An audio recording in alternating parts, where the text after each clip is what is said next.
Welcome, everybody. This is Christine Buckley, Executive Director at the Brain Aneurysm Foundation. Probably a lot of you know we've been doing monthly webinars and sticking to that schedule. So I'm excited that we're able to have Dr. Shane English with us today from Ottawa to share some great information with us. And we're going to be talking about bringing the patient and caregiver voice to research for better outcomes.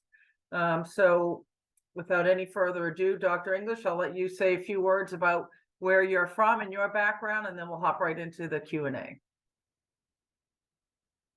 That's great. Thank you so much, Christine, for having me, and thank you all for joining. It really is my pleasure to be here. As Christine mentioned, I'm an ICU physician. I work in an intensive care unit in Ottawa, Canada.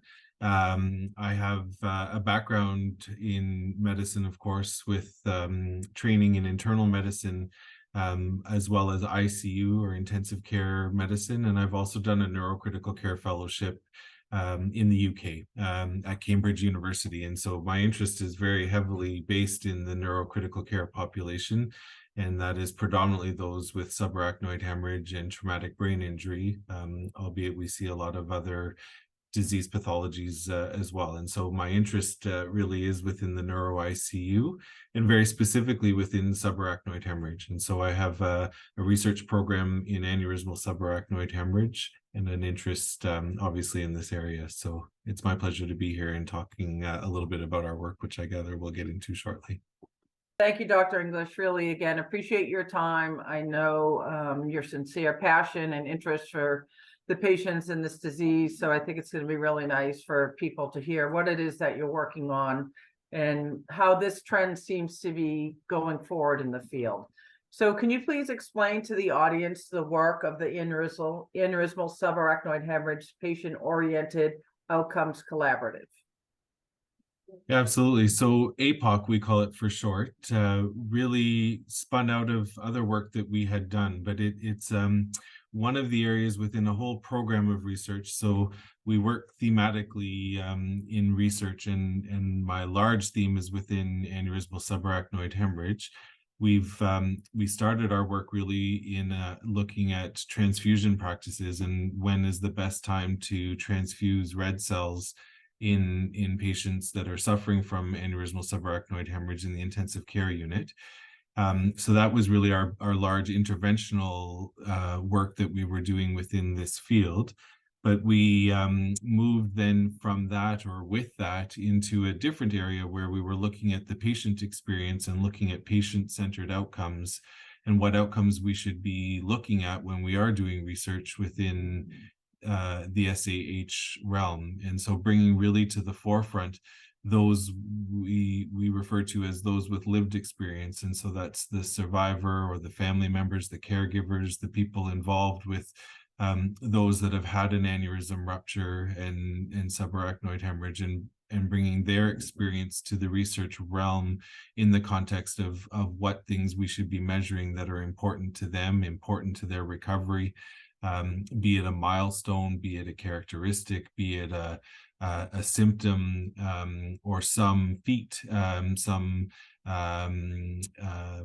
guess milestone to say again in their recovery process about what we should be measuring or what we should be targeting our questions in the research world for measuring in research. And so the APOC really spun out of our desire to bring the patient back to the center of research, and using their experience, using their lens to understand not only the measures we should be measuring that are important to them and those around them, but therefore what the questions we should be asking to better improve those outcomes.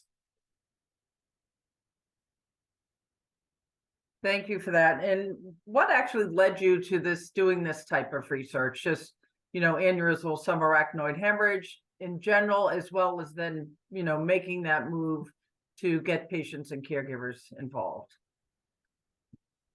It was actually an interesting path. So I've always had interest in neurocritical care specifically. I find, I guess within critical care as an area of medicine, the acuity, how sick patients are, and their need for life supports, and how the physiology of our organ systems are so closely intertwined when patients are at their worst. That physiology I find very interesting, and trying to optimize physiology to the best of our abilities to give the best outcomes possible. The neuro patient population is particularly interesting because they have a very unique physiology, and how we optimize brain recovery is something that's always just been very interesting to me. So my interest in neuro really came around my intrigue with the medicine and the physiology. With respect to research, being in Ottawa, Canada, we have a strong history of research in transfusion medicine. There's a long history of researchers before me who have answered or tried to answer important questions in the ICU population around red cell transfusion and the optimal timing of transfusion, which we really didn't understand in the subarachnoid hemorrhage population, particularly as it relates to vasospasm and some of the complications that occur after the brain bleed itself. And so that clinical question is really what led me to subarachnoid hemorrhage as an area of interest in research, and specifically asking the questions around transfusion. And that got me into a trial and doing a bunch of work to build the case for the need for a trial to answer this, what I felt to be a very important question. And it turns out that many people were asking the same questions around when to transfuse blood across the world. And so that really was the case that we built to do the trial. In doing the trial, so when we kind of got off the ground, we built this trial asking the question about when was the optimal time to transfuse, or what was the optimal red cell level that those who have had the aneurysm rupture would benefit from. We built the trial based on outcomes, of course. So we were looking at an outcome at 12 months of neurofunctional recovery. And the outcome measure that's most widely used in research in this area is something called the Modified Rankin Scale. And it's a scale that assesses one's functional recovery and categorizes patients, or categorizes survivors, into one of 6 areas. And so we built this trial informed by many other trials that use this same outcome measure. And so as a young researcher, I started off, we did some early work in the trial, and we enrolled 60 patients to try and determine whether it'd be feasible to do a larger trial.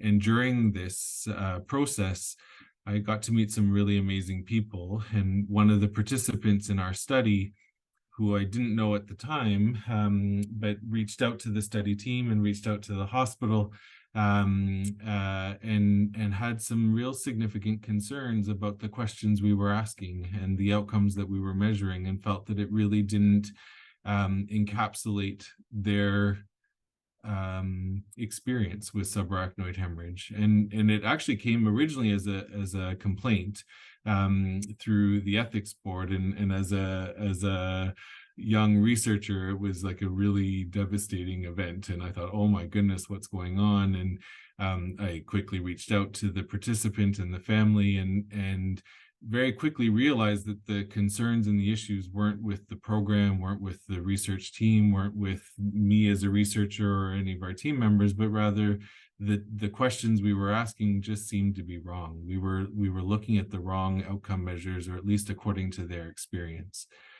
And that interaction completely changed my life, in the sense that we very quickly developed this amazing friendship.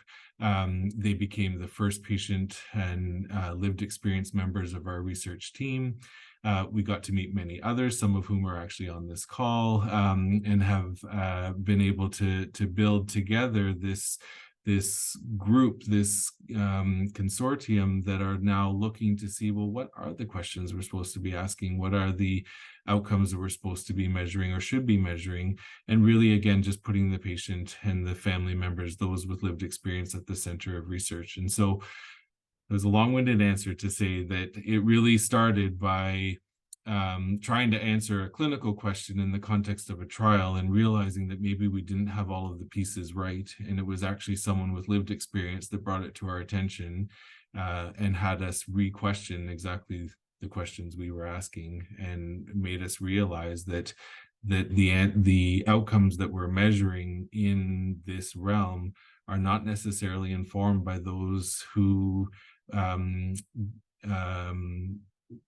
are at the heart of it, those with lived experience that have lived through an aneurysm rupture and gone through the long journey of recovery that I expect many on this call have done. And so really, it was people like yourselves that inspired us to do better, to do differently, and here we are. Thank you. I mean, that's a great answer, and for everybody to hear that, because it is amazing.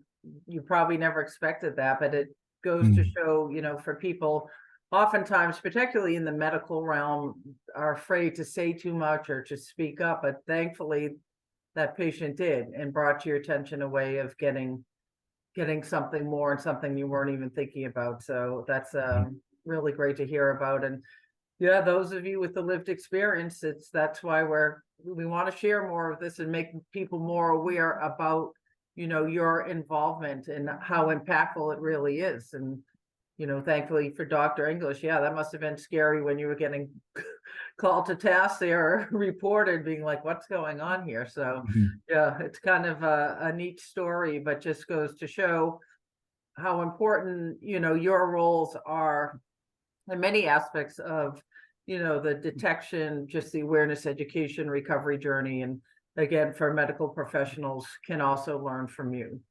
So yeah, that's a great answer, and loved hearing that. So next thing, who are you collaborating with on this research, and are you working with colleagues in other centers and other countries? Yeah, so absolutely. So this, you know, little interaction as it started quickly became something so much bigger, such that again, I'm really lucky to be surrounded by some really great people, and there are folks that have asked similar questions in different disease states around outcomes that are important across not only the researchers and the clinicians, but most importantly, those with lived experience. And so there's a group of individuals in Ottawa that work in rheumatology that have really pioneered this type of work.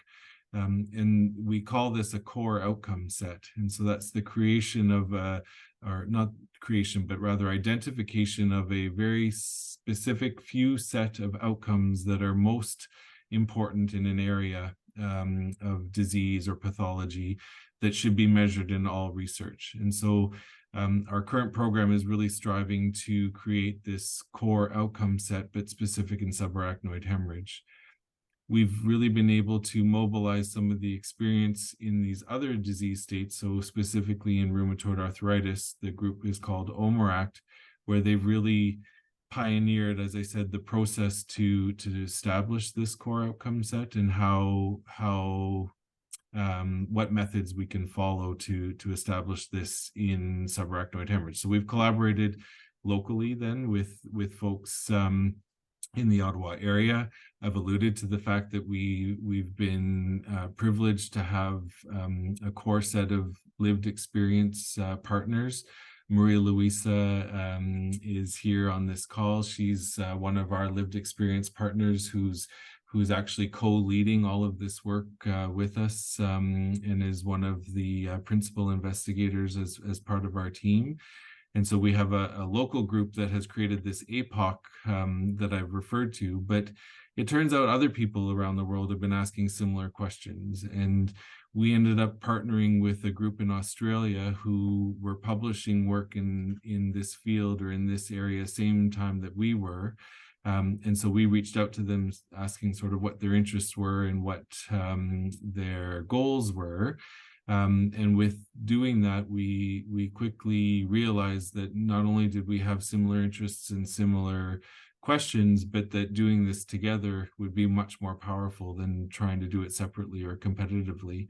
And so we've partnered with the group in Australia who have their own team, which is called Mosaic, and that's being led predominantly by a fellow called Chris Anderson, who's now partnered with us. And so our own team now has grown to be international in that it's being co-led not only by a few of us in Ottawa, like Marie Louisa and myself, but Chris and a few of his team members in Australia.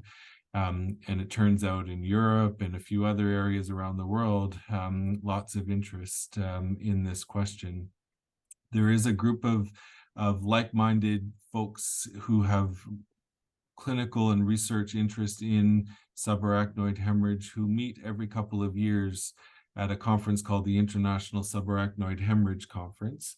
And we were just kind of coming together as a group in 2019, right around the time where this conference was about to happen. And so it happened in Amsterdam in 2019, and we presented some of our early work and questions to this group, and very quickly realized that there was an international body that were really interested in this question. And so now our team really does expand most continents, actually, and many countries with people that are interested in answering this question.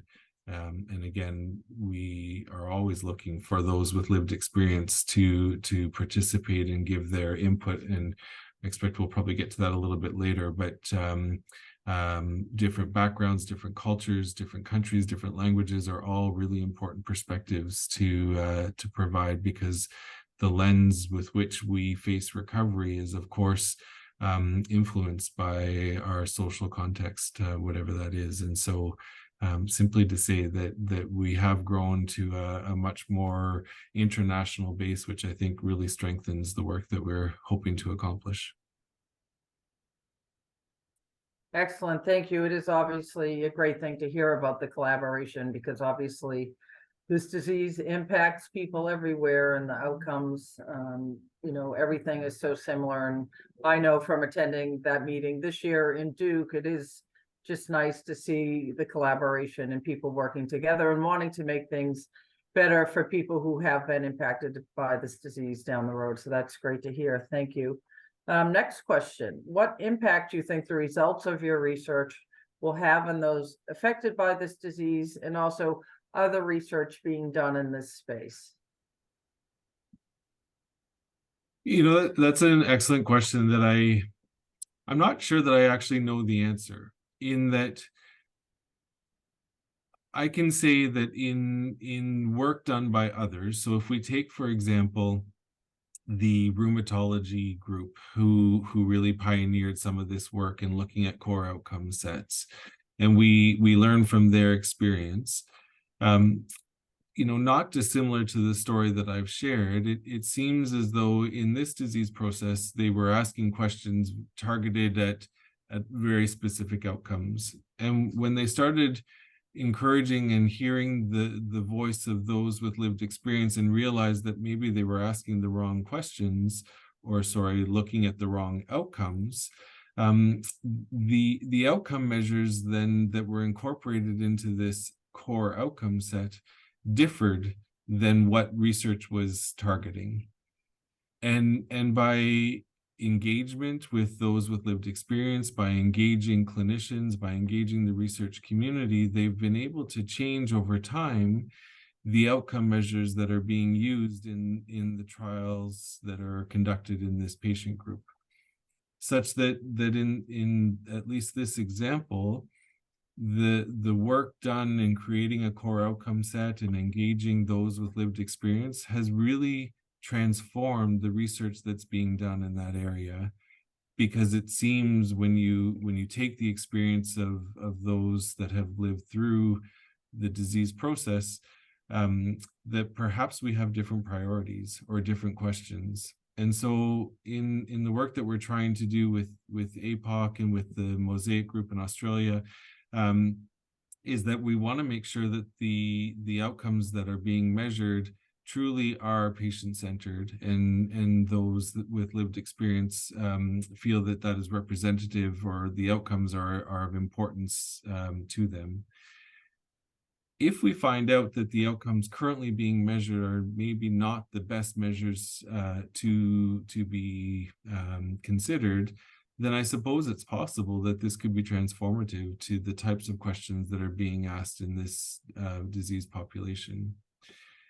The other is that if we are not necessarily measuring the right outcomes, perhaps the results of the research we're doing are not being interpreted correctly because we're not measuring the right things. And so I think, informed by those with lived experience, we can be sure that the questions we're asking, the testing that we're doing, has some measurable effect on things that are most important to those with lived experience. And so that, I think, stands to either change the way in which we're asking the questions based on the outcomes, or completely change the questions that are being asked depending on the outcomes that are most important to those with lived experience. And so I think I've obviously focused heavily on the lived experience group because I really do think they are the most invested.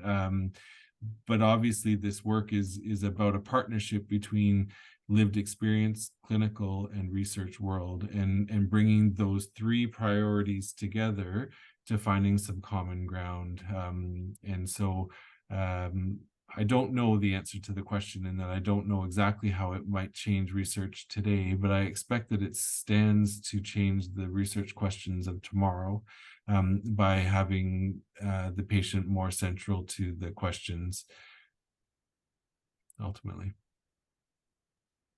Great, thank you. That makes a lot of sense.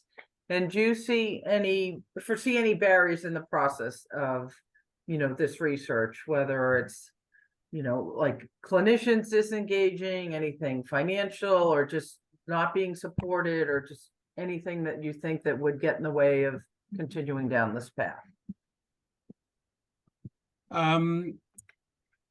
I guess in anything research-wise,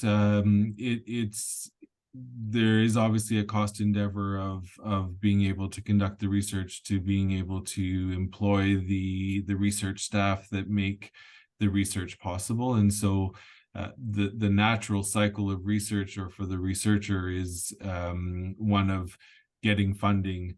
Once you have funding, putting in motion the research program, the research process. And so I think for folks that maybe have less experience in research, or are new to the research world, I think it's often surprising and humbling how the research process is a lot longer than one might think it is, simply because it is a process. It's a process of getting funding and then putting the wheels in motion to answer the questions. And so it takes a lot longer than I think any of us would like to think it does.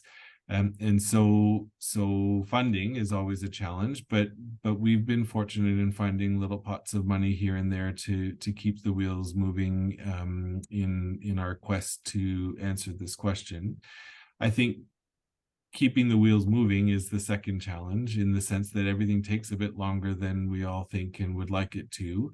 And so keeping people engaged, or making sure that people feel engaged in a process that takes longer than, again, any of us would like to think it does, is a challenge, and something that as a team I know we always try to keep working on.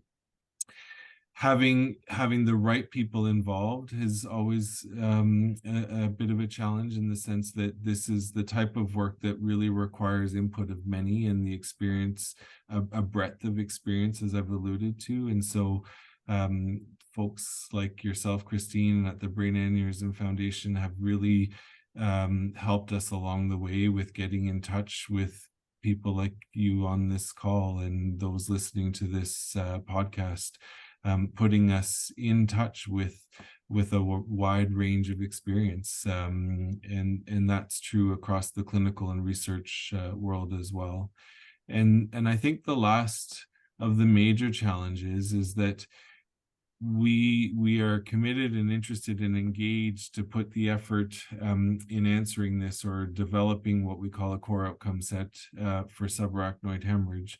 But I think there'll be a real need to communicate that, to share it as widely as possible, to make sure that it's published, to make sure that we're talking about it at the right research forums and in the right clinical circles, so that people are aware of the work that's being done, and start to use it. And so it's one thing to do all the work and to have the answer, but if people don't know about it, if people don't have access to it, if people aren't aware about it, then the uptake suffers. And so it's things like this webinar that I think is really helpful in just making people aware of the things we're trying to do. And once we get there, the results that we found, and sharing those results and communicating them. Okay, thank you so much for that. And then, of course, the ever looming question is, how can people watching this participate in like research? I know what your exact process is now, what you're working on. It may be too late for that, but just going forward, other similar type research, what's the best way for people to be in the know or find out or just be participating so they too can give back? Because people do want to give back and be part of things like this, but they just don't often know about the opportunity. Yeah, that's a great question. So we are always looking for engagement, and interested folks to share their experiences. At this moment, exactly as you say, we are not recruiting into anything today, but that doesn't mean that we aren't tomorrow. And as we've come off the heels of the last international SAH meeting at Duke University, as you've already, and I expect there's going to be much work to come from that, and we'll definitely be looking for interested and engaged folks to provide their perspective or their expertise in it. And so perhaps what I might be able to do is I could drop our website in the chat menu. This will give you a very sort of brief overview of some of the things we're doing, but also give you access to registration and our email addresses, such that if anyone wanted to reach out to our team, we'd be very happy to have that engagement and even just that signal of interest that we can call out to you in the future as new things arise, as there always are.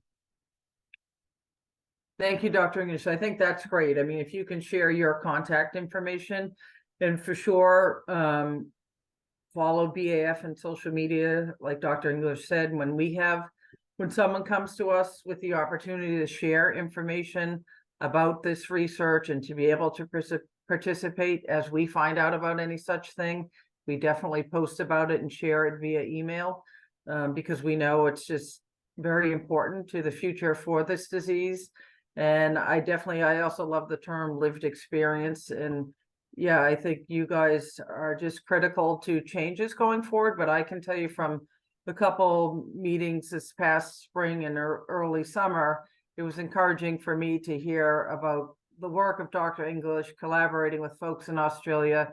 And just it seems to me from other clinicians as well that the hearing from the patient and the caregivers is becoming a focus of the future in other research in different capacities.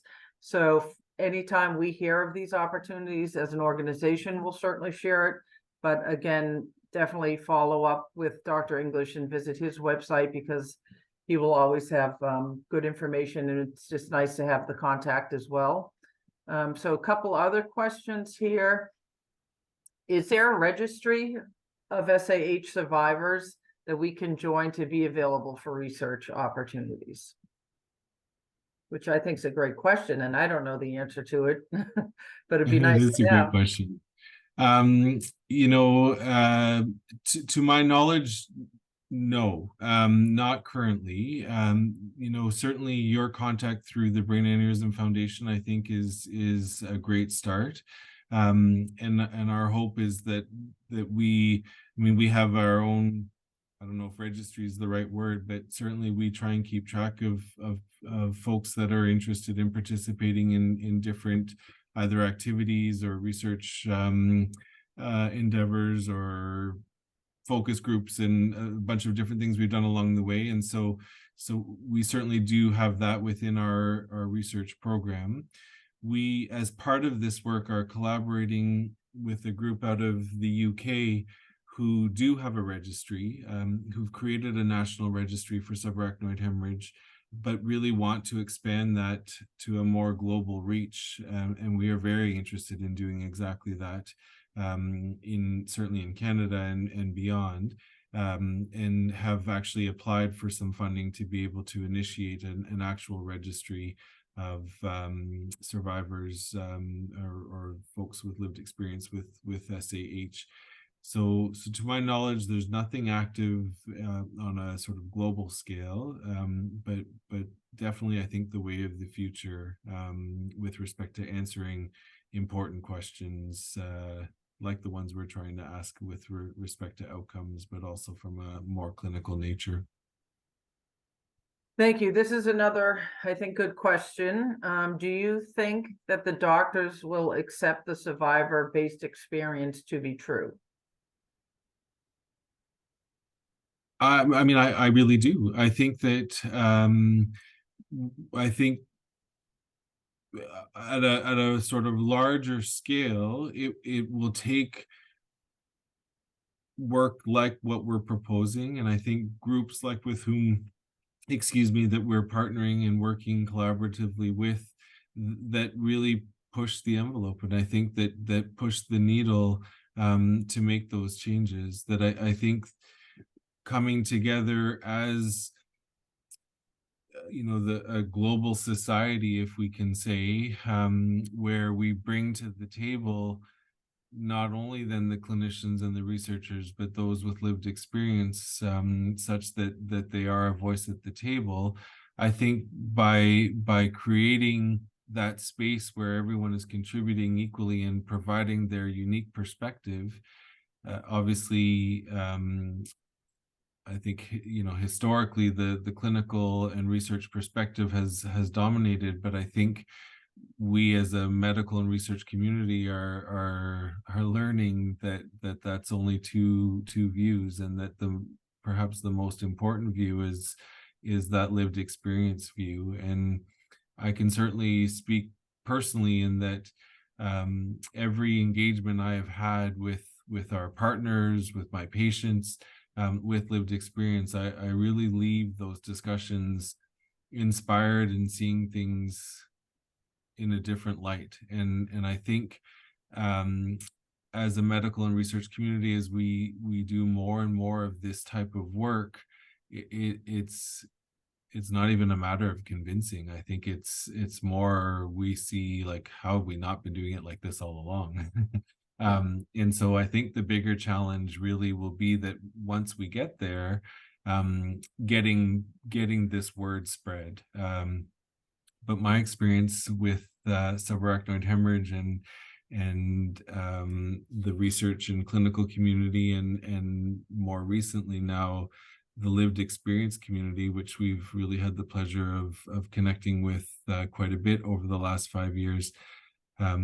We are a very motivated group and very driven and passionate, and I think that will serve us well in trying to achieve these goals. So I think to the question asked, I think there is a real desire to take the lived experience perspective. I think what we need to do is do it in a way that's organized and thorough and methodologically sound, by incorporating all of these different perspectives together and coming out with a unified voice. So I think, yes, it is possible, but I think, like all change, it's going to take some time, some work, and some effort. But I think there are a lot of people very keen to invest in that. Yeah, I have to say I agree too. But I do feel it's been a change. There's a new wave of people wanting to be involved in the lived experience perspective. But I agree too, just from, again, different interactions I've had. with physicians, I do feel that it's just a change. And so for some of you on here and not knowing when you had your treatment, it might be different than when you know, had your experience, but I think that's just a positive thing that is changing for the future, that this is something that is being seriously looked at from clinicians and researchers, and that they are working together. So I agree too, and I think it's great. Someone wanted to know, kind of on the other side of the coin, how can they get their physician more involved in research, or let maybe their physician, you know, educate them on this type of research? I know not every doctor, this is something they would hop into, but is there a way that they could engage a doctor if they felt they were interested? That is a great question.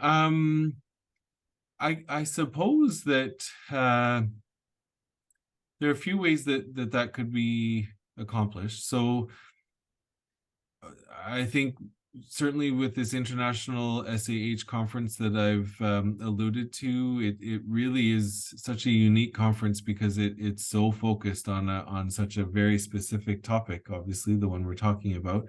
I think there is certainly opportunity through that. I think if your clinician was interested specifically in what we're talking about here today, pointing them in the direction of our website maybe would be a way to reach out, or sharing my contact information. We really do want, through the course of this work, the perspective of all varieties of clinicians from different specialties and different areas that are involved on the complete continuum of the subarachnoid hemorrhage experience, right? This is really a rather unique disease process, in that it's an event in time, right?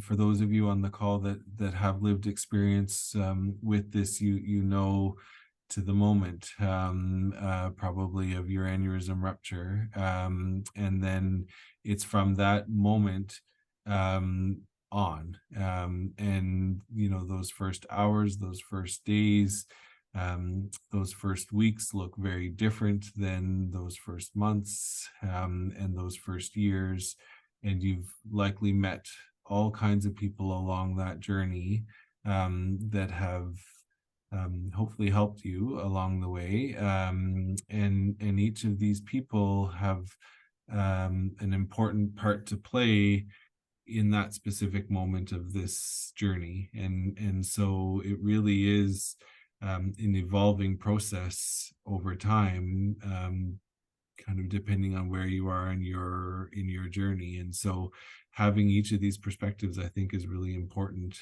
because the timing of which we are measuring different milestones or outcomes or symptoms or whatever the outcome is that we're looking at, I think the time point is important, and therefore the folks that are participating in the journey at that time have a different and unique perspective. So I guess, again, I'm giving long-winded answers to these questions, but ultimately I think everyone's viewpoint is important, and is unique because of how broad this recovery process is and how it changes over time.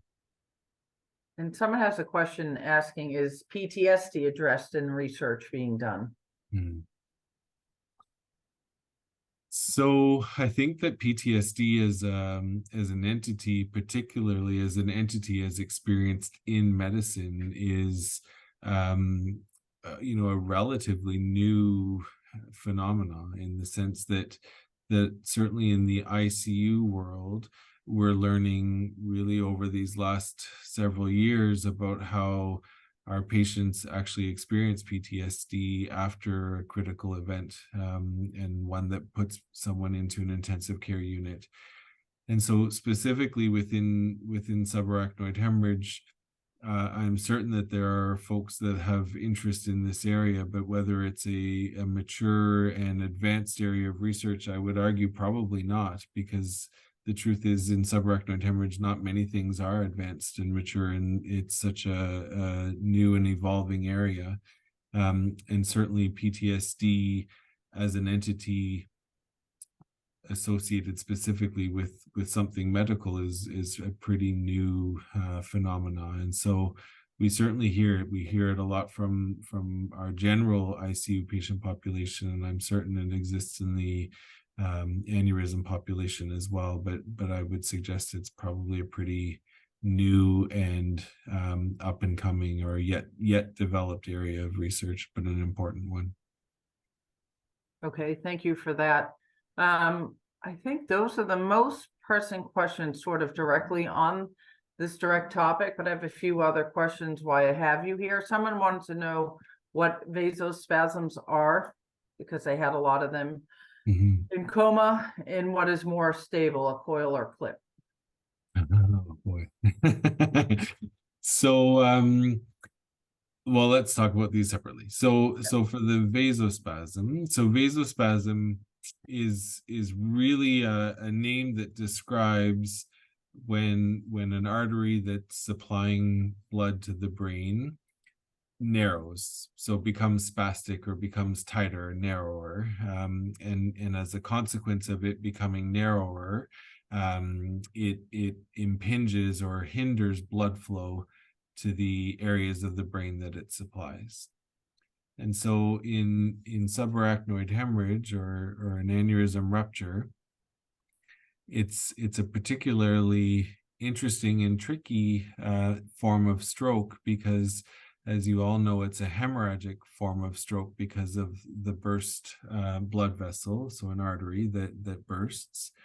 And this causes the hemorrhage, and that's the type of stroke that an aneurysm rupture is. Very different than the classic forms of stroke that you kind of more typically hear about in the media, which is an ischemic stroke.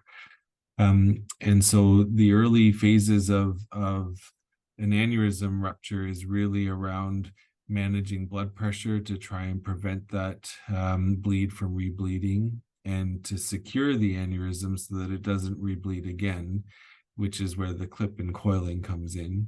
And I'll come back to that in a minute. But once the rupture has sort of settled, or once the bleeding has stopped and the aneurysm is secured, the days and short weeks that follow that are often complicated by a series of events that we don't fully understand.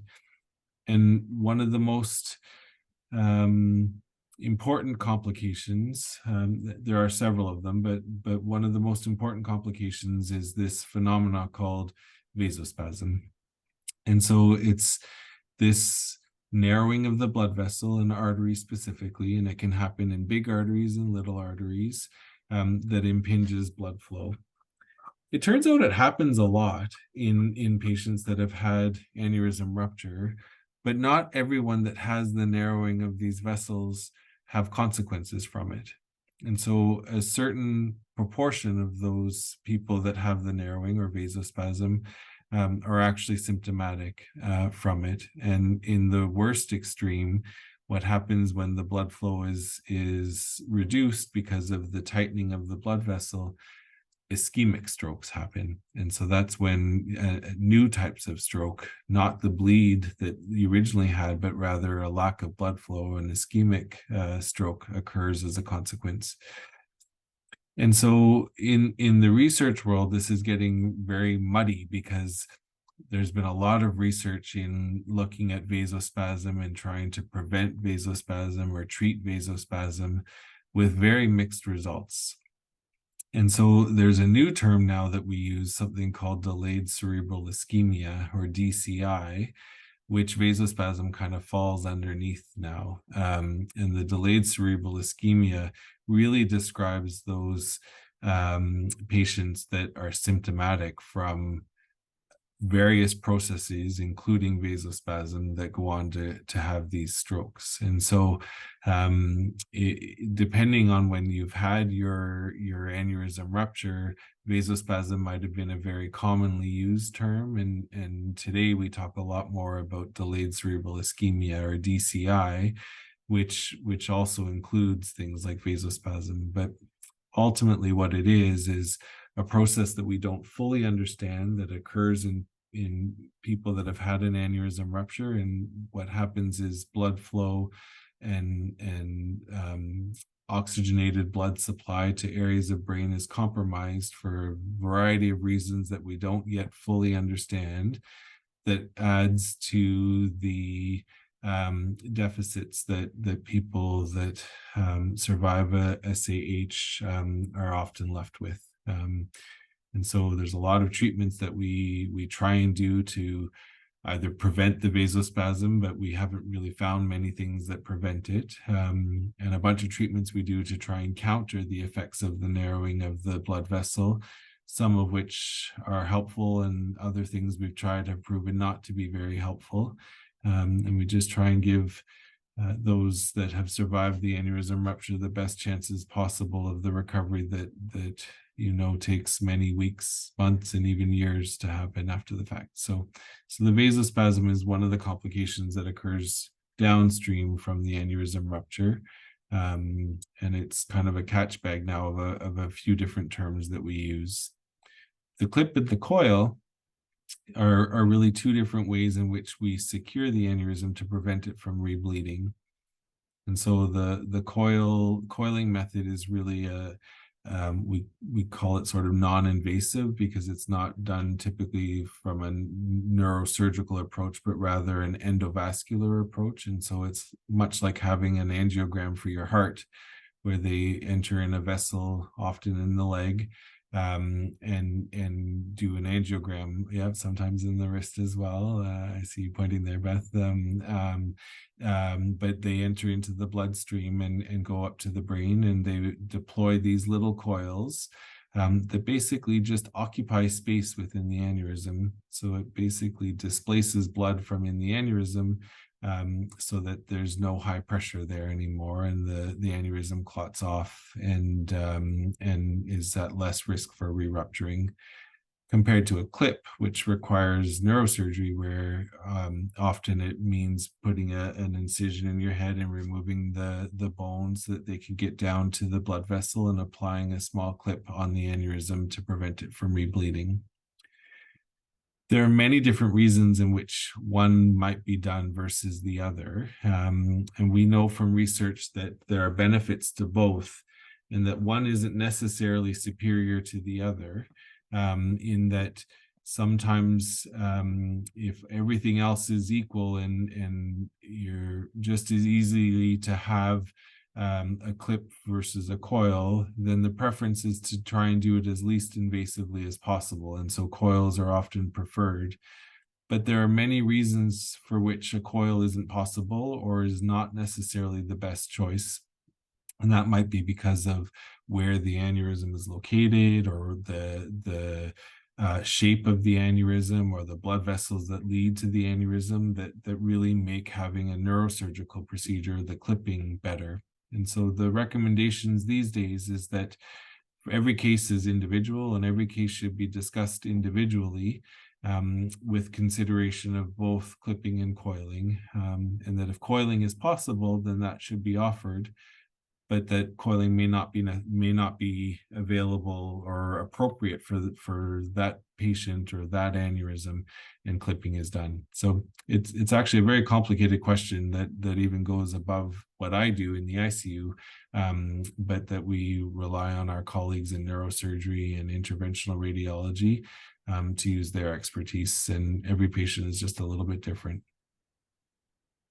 Awesome, thank you for that. One or two more questions, again, a little bit more on the after effects on the care side. Is headache and weakness on one side of the body common and permanent after SAH? Yeah, so everyone's quite unique and different. Certainly headache we hear about very commonly, and headache for a number of different reasons. But I expect certainly in those that I've been in contact with lived experience, headache seems to be a very common and pervasive symptom. The weakness side of things really depends on a number of different factors, and that depends on where your aneurysm was, the effects of the original rupture, whether you've had any of these complications like we've talked about with the vasospasm or these infarcts or strokes, these little strokes that happen after the aneurysm rupture itself. Any of these things could lead to someone being weaker on one side than the other, or having weakness in a leg or an arm, or for some people it might affect speech or memory, or many people describe difficulties with concentration, a variety of different symptoms, and ongoing challenges that everyone has a rather unique perspective, and part of that is the individual, part of that is the aneurysm and where it is, and how it ruptures, and the structures it affects, and the complications that occur downstream. I think, my perspective is that I don't think there is any one way, and I think many people experience things differently for a variety of different reasons, such that I think what one's individual experience is very real to that individual, and just trying to work through that individually, rather than whether that's the overall SAH experience or not, I think is probably the best approach. Awesome. And another question, I think this will probably wrap things up, is someone wanted to know what you think about hypothermia after a rupture. It's not part of my practice. So I don't think we know enough about whether or not hypothermia as a therapy that is instilled on the survivor, or on the patient with the ruptured aneurysm. I don't think we have enough information to know whether or not this is beneficial in all comers. Certainly, we believe that hypothermia may improve certain hemodynamics, particularly as it relates to our metabolism. But when we look at other populations that have used hypothermia as part of the healing or treatment process, the outcomes haven't been as good as we think they should be, given the physiology. And so I'm pretty reluctant, in broad strokes, to adopt therapies that we don't fully understand. That's not to say that there might not be individual circumstances in which there may be indications or reasons for which we do certain things that we don't necessarily apply to sort of the masses. So I'm speaking obviously in pretty broad strokes, but as it relates to my general management of those who have had an aneurysm rupture, I don't commonly use hypothermia, at least at this stage, based on what we know today. Excellent. Thank you, Dr. English. Thank you, everybody, for attending. There's maybe some questions that we missed, but you definitely have Dr. English's contact. And again, please, I ask all of you to continue to follow the foundation and our work, make sure you sign up for our emails on the website and follow us on social media. Pretty much everything that we are doing or anything that's coming up, you can find there. I thank all of you for supporting us and helping us being able to serve our mission. And again, Dr. English, for your time, for the great work that you're doing. The foundation is always very happy to support whatever you are and share that information. But I think everybody here, particularly those with the lived experience, hopefully you learned something new and realize the value and the great work that is being done by people like Dr. English. So thank you for your time. Thank you. I really appreciate this opportunity and the support of the foundation. Truly, our work couldn't happen without all of you.